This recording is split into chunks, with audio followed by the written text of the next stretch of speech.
నిలబడదని అనుకుంటారా? In service అంటారు.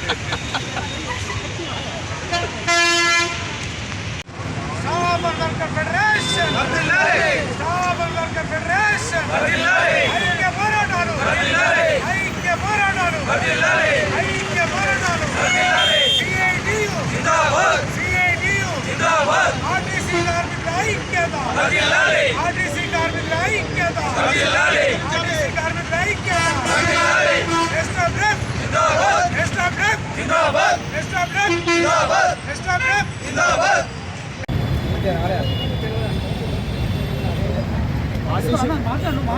RTC కార్మికులు ఏప్రిల్ 22వ తారీఖు తలపెట్టిన సమ్మె సందర్భంగా రోజు ఆ సమ్మె సాగింది. 32 డిమాండ్లతో ప్రభుత్వము 23వ తారీఖు జోక్యం చేసుకొని కమిటీ వేయడం.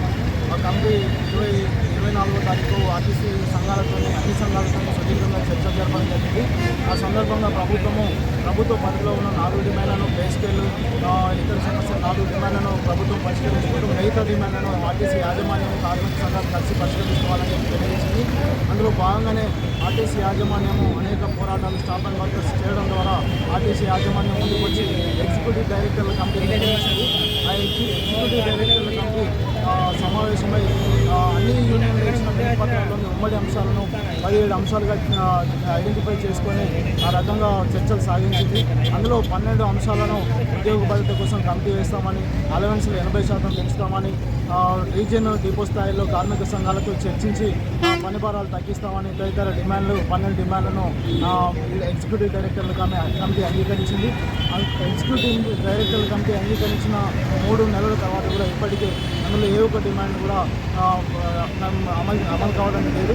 అందులో భాగంగానే స్టాప్ అండ్ వర్కర్స్ ఫెడరేషన్ డిపోల దగ్గర ధర్నాలు చేపట్టింది. ఆయన యాజమాన్యం స్మరించకపోవడంతో ఈరోజు నిరాహార దీక్షకు పిలిపించింది. ఆ పిలుపులో భాగంగానే వాళ్ళ కరీంనగర్ రీజియన్ కమిటీ దీక్షలో పాల్గొనడం జరిగింది. ఇందులో అన్ని డిపోల నుంచి అధ్యక్షులు కార్యదర్శులు కార్మికులు పెద్ద సంఖ్యలో పాల్గొన్నారు.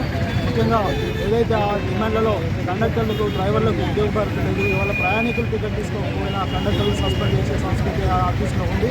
కాబట్టి మోటార్ వెహికల్ యాక్ట్లో కండక్టర్ని డ్రైవర్ని సస్పెండ్ చేయకూడదని ఉన్నప్పటికీ కండక్టర్లను పెద్ద మొత్తంలో డ్రైవర్లను పెద్ద మొత్తంలో చిన్న నేరాలకు సస్పెండ్ చేస్తున్నారు. కాబట్టి మోటార్ వెహికల్ యాక్ట్ 124 అమలు చేసుకుంటూ కన్సెంట్ 8ను అమలు చేస్తూ కండక్టర్లకు డ్రైవర్లకు ఉద్యోగ భద్రత కల్పించాలని, అదేవిధంగా వర్క్ లోడ్స్ విపరీతంగా పెరుగుతున్నాయి. ఎందుకంటే శాస్త్రీయమైన రూల్ సర్వే లేదు. గత 15 సంవత్సరాల నుంచి అదే పాత టైంని కొనసాగించడం వల్ల ఆక్యుపెన్సీ రేషియో విపరీతంగా పెరిగిపోయింది. మహాలక్ష్మి స్కీమ్ ద్వారా ఆ పాత టైంలో కొత్త ఆక్యుపెన్సీ రేషియోతో కండక్టర్ డ్రైవర్లు చాలా సతమతం అవుతున్నారు. అందువల్ల ఇప్పుడున్న ప్రయాణికుల నిష్పత్తికి అనుగుణంగా రన్నింగ్ టైం పెంచాలని, అదేవిధంగా వర్క్ లోడ్ విపరీతంగా పెరిగింది.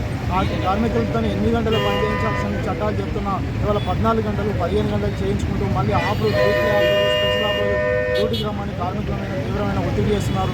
కాబట్టి ఇప్పుడు ఎంతైతే ఖాళీలు ఉన్నాయో అన్ని ఖాళీలను రెగ్యులర్ పద్ధతిలో భర్తీ చేయాలని డిమాండ్ చేస్తున్నాం. ప్రయాణికుల నిష్పత్తికి అనుగుణంగా పల్లెవెల్లి ఎక్స్ప్రెస్ బస్సు పెంచాలి.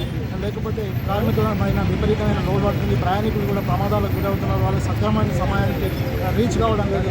కాబట్టి ప్రయాణికుల నిష్పత్తికి అనుగుణంగా పెంచాలి. అదేవిధంగా రిటైర్ అయిన కార్మికులకు వాళ్ళకి రావాల్సిన డబ్బుల కోసం చాలా సంవత్సరాలు డిపోల చుట్టూ తిరుగుతున్నారు. కాబట్టి ప్రభుత్వం కానీ ఆర్టీసీ యాజమాన్యం కానీ వెంటనే చొరవ తీసుకొని రిటైర్ అయిన కార్మికులకు 1 నెల లోపలనే పూర్తి మొత్తాలను చెల్లించే విధంగా చర్యలు తీసుకోవాలని డిమాండ్ చేస్తుంది. నా పేరు Rajaiah, R Rajaiah, Manthani depot conductor.